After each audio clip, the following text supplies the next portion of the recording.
Read 3 Final Game.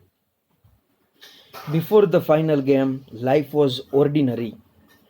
Final game પહેલાં જીવન એક સામાન્ય હતું. ડેઇલી રૂટીન એટલે રોજની ક્રિયાઓ. Each day I awaken with a mental list of task. રોજ મને કામની માનસિક યાદી સાથે જગાડવામાં આવતી. I had to complete before the end of the day. જે દિવસ પૂરો થાય દિવસના અંત સુધીમાં મારે પૂરા કરવાના હતા. My life wasn't too complicated. મારું લાઈફ એટલું કોમ્પ્લિકેટ એટલે એટલું જટિલ નહોતું. ક્લાસ, સોકર પ્રેક્ટિસ એટલે football practice, studying and sleep, આ ચાર જ એના જીવનના એની રૂટીન હતી. Often I return home. હંમેશા હું ઘરે પરત ફરતી from soccer field after heavy practice. ફૂટબોલના મેદાનની અંદર વધારે પ્રેક્ટિસ કર્યા પછી હું ઘરે પાછી ફરતી ટુ સ્ટડી, અભ્યાસ કરવા માટે, until the early hours of the morning, સવારના વહેલી કલાકો સુધી અભ્યાસ કરવા માટે. Having accepted well to my daily routine. મારી આ રૂટીનને મેં સારી રીતના સ્વીકાર્યા પછી આઈ નેવર ઇમેજિન, મેં એવી ક્યારેય કલ્પના નહોતી કરેલી ઇટ વુડ બી અલ્ટર્ડ, કે તે બદલી જશે. હાવેવર, જો કે my life change the day on the final game. જે દિવસે ફાઇનલ ગેમ હતો તે દિવસે મારું જીવન બદલી ગયું. It was the last game of the tournament. એ ટુર્નામેન્ટની છેલ્લી ગેમ હતી and winner would achieve the championship. અને જે જીતે તેને ચેમ્પિયનશિપ ટ્રોફી મળવાની હતી. My team had been under vigorous physical training. મારી ટીમ વિગ્યોરસ એટલે ટફ, એકદમ ડિફિકલ્ટ ફિઝિકલ ટ્રેનિંગ લેતી હતી ફોર ધ પાસ્ટ 4 years, છેલ્લા 4 વર્ષથી, in anticipation of this day. આ દિવસની અપેક્ષાએ, એન્ટિસિપેશન એટલે expectation, but emotionally we were ready as well. તેવી જ રીતના ભાવનાત્મક રીતે પણ અમે એવા તૈયાર હતા. આઈ વોઝ રેડી, હું તૈયાર હતી. I enter the game with the mindset, હું એવી માન્યતા સાથે ગેમની અંદર પ્રવેશી that the title was in our hands, કે ટાઇટલ અમારા હાથમાં જ હતું. વી ડિઝર્વડ ઇટ, અમે એને લાયક હતા. ડિઝર્વ એટલે લાયક હોવું. Because our desire to win was great, કારણ કે અમારી જીતવાની ઈચ્છા ખૂબ વધારે હતી. Captains call the referee. રેફરીએ કેપ્ટન્સને બોલાવ્યા. I approach the centre of the field. હું મેદાનની મધ્યમાં પહોંચી ગઈ. એપ્રોચ એટલે ની નજીક જવું. એન્ડ વિથ કોન્ફિડન્સ સાથે looked in the eyes of my opponent. મારા પ્રતિસ્પર્ધીની આંખમાં મેં જોયું. વાઇલ ગિવિંગ હર અ પાવરફુલ હેન્ડશેક, જ્યારે મેં એને શેક હેન્ડ પાવરફુલી કર્યું. વિશિંગ હર લક, અને ગુડ લક વિશ કર્યું ત્યારે. As I took my position on the field, જેવી મેં ફિલ્ડ ઉપર મારી જગ્યા લીધી. આઈ ન્યૂ, મને ખબર હતી. It was time for the final game two begin. આ સમય હતો કે જ્યારે ફાઇનલ ગેમ શરૂ થવાની હતી. આઈ ટુક અ ડીપ બ્રીથ, મેં એક ઊંડો શ્વાસ લીધો. એન્ડ રીએસ્યોર માયસેલ્ફ ધેટ, અને મારી જાતને ફરીથી ખાતરી આપી that I would give this game best of my abilities. મારી સારામાં સારી ક્ષમતા આ ગેમની અંદર વાપરીશ. એઝ ઇફ, જાણે કે it were the last game I ever played, જાણે કે આ છેલ્લી ગેમ હું રમવાની હોય. Goalie call the man dressed in the black and white. Black and white જેનો પહેરવેશ છે એવા રેફરીએ ગોલીને બોલાવ્યા. The two goalies simultaneously raise their hands in air. બંને ગોલકીપરે પોતાની જગ્યાએથી સાઇમલ્ટેનિયસલી એટલે એક સાથે તેમના હાથ હવામાં ઊંચા કર્યા. Indicating that they var ready, એવું બતાવવા માટે કે તેઓ તૈયાર હતા. The game food begin, game શરૂ થવાની હતી. ધીસ વોઝ ઇટ, અને આ શરૂ થઈ. ધ વિસલ સાઉન્ડેડ, વિસલ વગાડવામાં આવી. And the ball was soon kicked in my direction, અને દડાને મારી દિશામાં ફટકારવામાં આવ્યું. આઈ રિસીવ ધ બોલ, મેં દડો સ્વીકાર્યો. And kicked it 20 feet towards the goal. Goal post તરફ 20 ફૂટ મેં દડાને કિક મારી. Just in time for my teammate to meet it, જેથી મારા ટીમમેટને એ મળી શકે. ટીમના સભ્યને and pound it right into the net, અને તેણે તે બોલને નેટની અંદર પાઉન્ડ એટલે ફટકાર્યું. ગોલ એવરીવન શાઉટેડ, બધાએ બૂમો પાડી goal. The game head started out well, game સારી રીતના શરૂ થઈ ચૂકી હતી.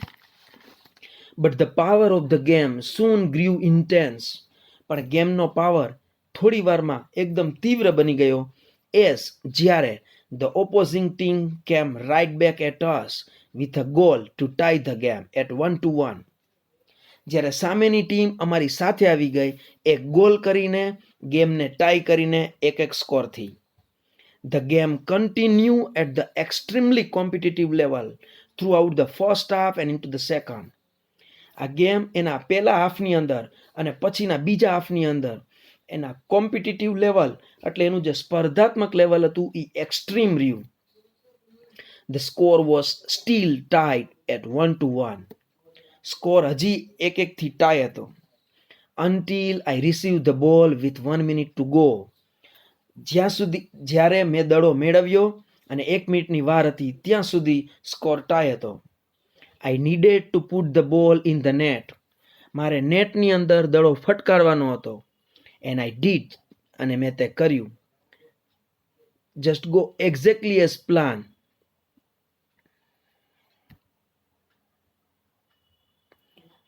આઈ needed to put the ball in the net, મારે નેટની અંદર એ દડો ફટકારવાનો હતો. And I did just that, અને મેં કર્યું. Making the final score 2-1, final score 2-1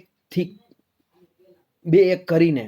but it didn't go exactly as plan, પણ જેવી રીતના પ્લાન કર્યું એ પ્રમાણે ન થયું. In an attempt to block my shot, મારો જે શોટ છે એને અટકાવવાના પ્રયત્નની અંદર my opponent challenge me in the mid air, મારા જે પ્રતિસ્પર્ધી છે એણે હવામાં ડાઈવ લગાડીને પડકાર કર્યો. But instead of heading the ball, પણ દડાને હેડ મારવાને બદલે her body slammed into mine, તેનું શરીર મારા બોડી સાથે અથડાણું. Leaving me unconscious in the middle of the field, મેદાનની મધ્યમાં જ હું અનકોન્શિયસ બેભાન થઈ ગઈ.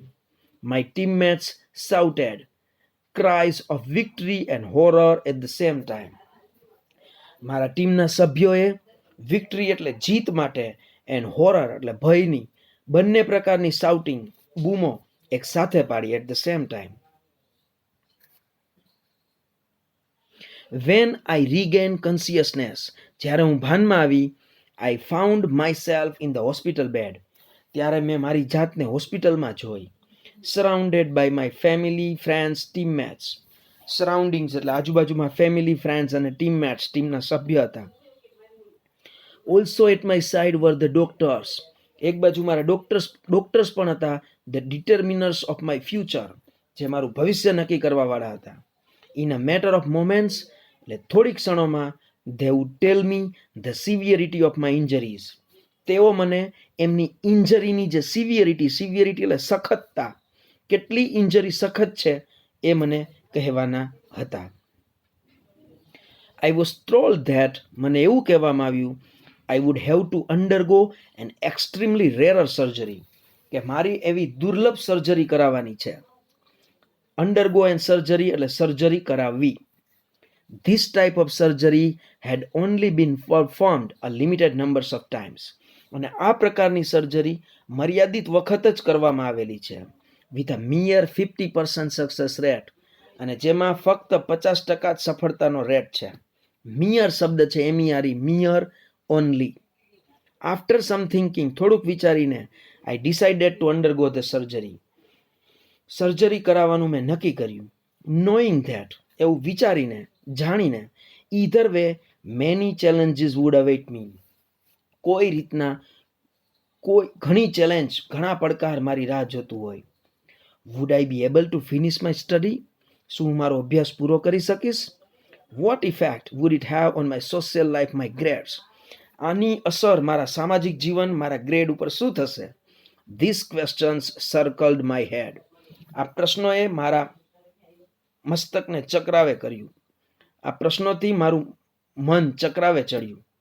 And unfortunately only time would provide the answers, અને દુર્ભાગ્યવશાત ફક્ત સમય જ એનો જવાબ આપવાનું હતું.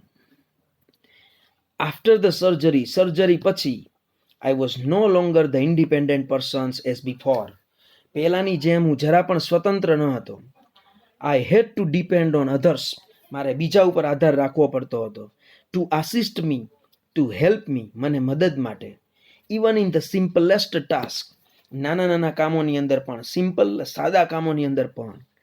It was going to be a long tough road to recovery આવવા માટે એક લાંબો અને અઘરો સમય લાગવાનો હતો. રોડ એટલે સમય લાગવાનો હતો. એન્ડ આઈ ન્યૂ, અને મને ખબર હતી, I couldn't get through it without a positive attitude. હકારાત્મક અભિગમ વગર હું આમાંથી બહાર નીકળી શકું એમ ન હતી. Gradually, slowly I could adjust to changes in my life. ધીમે ધીમે હું મારા જીવનની અંદરના જે બદલ છે એની સાથે એડજસ્ટ થવા લાગી. આઈ બિગેન ટુ રિયલાઇઝ ધેટ, અને મને એવું રિયલાઇઝ થવાનું શરૂ થયું, that I didn't have to give up my old life completely. મારે મારું જે જૂનું જીવન છે એ કમ્પ્લીટલી ગીવ અપ કરવાનું નથી. ગીવ અપ કરવું એટલે છોડવું. And I focus my energy on a favourite pass time, writing. અને મેં મારી બધી શક્તિને કેન્દ્રિત કરી મારું ફેવરિટ પાસ ટાઈમ, ભૂતકાળની જે વાત હતી, writing. I was able to produce the work of art. Work of art એટલે આર્ટફુલ વર્ક, કલાપૂર્ણ કામ હું ઉત્પન્ન કરી શકતી હતી. In the silence and solace of my mind and spirit. મારું મન અને મારું સ્પિરિટ એટલે મારો જુસ્સો, એના સપોર્ટ અને એને શાંતિથી હું આ કરી શકતી હતી. Although I was not in the physical control of half of my body. જોકે મારા અડધા બોડી ઉપર મારો ફિઝિકલ કંટ્રોલ ન હતો. I still had the control of my mind. પણ મને મારા મન ઉપર તો કંટ્રોલ હતો. Looking back on the situation as a whole. આખી પરિસ્થિતિને એઝ અ હોલ એટલે આખી પરિસ્થિતિને જોયા પછી આઈ એમ ગ્લેડ, હું ખુશ છું, that the final game was in fact my final game. કારણ કે જે ફાઇનલ ગેમ હતી એ હકીકતમાં મારી ફાઇનલ ગેમ હતી. I have no regrets. મને કોઈ પસ્તાવો નથી. I said I would give it. મેં એવું કીધું હતું કે હું તેને આપીશ. બેસ્ટ ઓફ માય એબિલિટીઝ, મારી સારીમાં સારી ક્ષમતા હું એને આપીશ એવું મેં કીધું હતું. એન્ડ આઈ ડીડ ધેટ, અને એ મેં કર્યું. એન્ડ અલ્ટિમેટલી એટલે અંતિમતઃ આઈ કેમ આઉટ અ વિનર, અને હું વિનર તરીકે જાહેર થઈ. Although my accident robbed me of my physical ability. જો કે મારા એક્સિડન્ટે મારી ફિઝિકલ એબિલિટી, મારી શારીરિક જે ક્ષમતા છે એને લૂંટી લીધી, લઈ લીધી. પણ it left me with the power of mind. પણ એણે મને મનની જે શક્તિ છે તે મને આપી. And force me to discover my inner self. અને મારી અંદરની જાતને શોધ કરવા માટે ફોર્સ કર્યો. That final game was more rewarding. તે ફાઇનલ ગેમ વધારે રિવાર્ડિંગ, બદલો દેવાવાળી હતી. Not only did we win, ફક્ત અમે જીત્યા એવું નહીં, but I was able to discover a new level within. પણ મારી અંદર એક નવું લેવલ શોધી શકી. આઈ ગેસ, આ મારું અનુમાન છે, આઈ ગેઇન 2 વિક્ટરીઝ ધેટ ડે. તે દિવસે મને 2 પ્રકારની જીત મળી.